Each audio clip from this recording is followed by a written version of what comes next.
kati mwabadde beebuuza mu movies ezinyuma teziriiyo.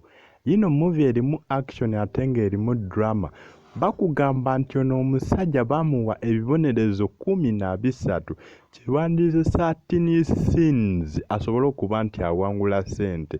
But yakikola because yayagala awangule ssente ayambe abanaku bambi. Biki ebyaliwo ye ebibonerezo bino? Yatuuka n'okuba nti atuukako ekiseera ng'alemereddwa n'asobola okuba nti asituka bupya. Yabonaabona n'abonaabonera obwereero olw'okuba nti yagala awangule ssente oba pounds 9.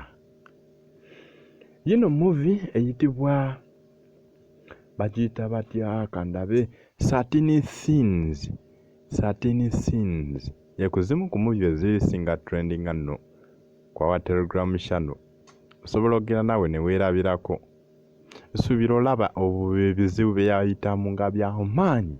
Yatuuka n'okutuukako nga omutwe gulinga oguweddeko naye maama layira mazima. For sure olaba ki?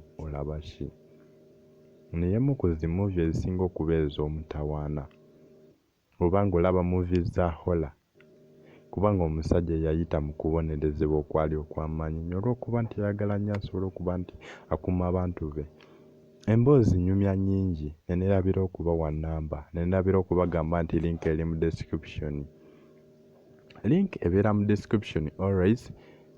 Tubeera ne link then ne tubeera n'ennamba esobola okutuusa ku Telegram.